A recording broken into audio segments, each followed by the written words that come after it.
All right, today we are going to talk about how to turn decimal practice from a total chore into a super fun strategic challenge. We're diving into a game that gets students thinking, talking, and honestly competing their way to much better estimation skills. You know that feeling, right? You hand out a worksheet on decimals and you can just feel the energy leave the room. But what if you could get that same crucial practice done, but with all the excitement and strategy of a real game baked right in? Well, let me introduce you to Kickout. This is a fast paced, really competitive game that transforms decimal estimation into something that is dynamic and, believe me, super engaging for every single student. So let's dive in. And honestly, the best part, you can get this entire game set up and ready to play in like a minute flat. It is absolutely perfect for math centers, for those early finishers, or even as a whole class review. And what you'll need is super simple stuff you probably already have lying around. You just need the game boards, two regular six-sided dice, and some counters in two different colors. That's literally it. Simple, accessible, and ready for any classroom. Okay, so how do you actually play this thing? Well, the rules are incredibly simple, but don't let that fool you. They open the door to some really fantastic strategic thinking that will absolutely keep your students hooked. So, when it's your turn, you just roll two dice, add up the numbers, and then find the problem on the game board that matches that sum. Easy. So, if you roll, say, a 4 and a 5, you're looking for problem number 9. And this is where the real math brainpower kicks in. You look at the two decimals in that problem and quickly estimate the answer. Now, here's the key.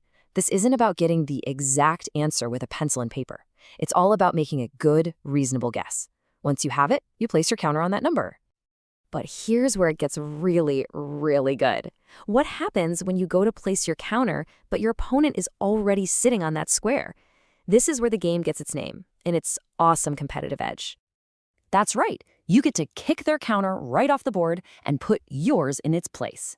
This one simple rule keeps every single player totally engaged on every single turn, just waiting for their chance to swoop in and claim a spot. Now, there are actually two strategic ways you can win a board. First, you can be the first player to get 5 of your counters on any squares. Boom, the board is yours. Or you can play a little more defensively. If you manage to kick your opponent out 3 times on just one board, you claim that board automatically. And that's pretty much the whole shebang. You play through all 10 game boards, and at the end of it all, the player who has claimed the most boards is crowned the Kickout champion. But this game is so much more than just moving pieces around. Its real power is in the rich, amazing mathematical conversations it gets started. Let's actually listen in to what that might sound like in your classroom. And a great way to get these conversations going is by using what we call math talk sentence starters. These are just simple little prompts that help students explain their thinking out loud, turning what might be a quick guess into a really well-reasoned argument. So instead of a student just shouting out 9, you get to hear something so much better, like, I estimated this sum to be about 9 because 3.8 is almost 4 and 5.1 is almost 5. Right there, they're explaining their rounding strategy. They're making their thinking visible to everyone. Then their partner can jump in and challenge that idea, but respectfully. They might say, I disagree. I think it's closer to 8 because since 3.8 and 5.1 are both a little less than whole numbers, the answer has to be a little less than 9. And that, right there, that respectful back and forth, that's where the real learning magic happens. And it doesn't even have to stop there. The conversation can keep going with real curiosity. A student might ask, can you explain how you estimated that? This kind of questioning pushes both students to really clarify and defend what they're thinking. It's not just about who's right. It's about building a shared understanding together. So you can see the power of the game, right? And the amazing math talk it creates. But how can you bring this into your classroom? Let's go over some really practical ideas for how to use it and adapt it. What's great is that this game is super flexible. For students who need a little more support, you can simplify it by just using the first few game boards. For those who need a challenge, have them calculate their margin of error after they estimate. You can even set it up as a team game with a thinker and a checker, or send a board home for a family math night.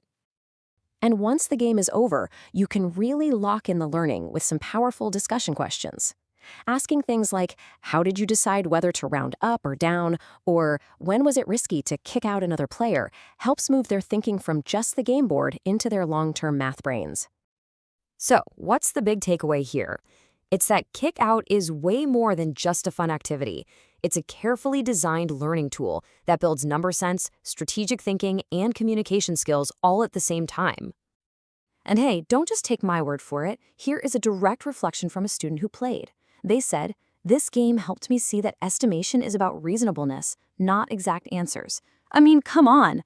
That is the core idea we want every single one of our students to walk away with.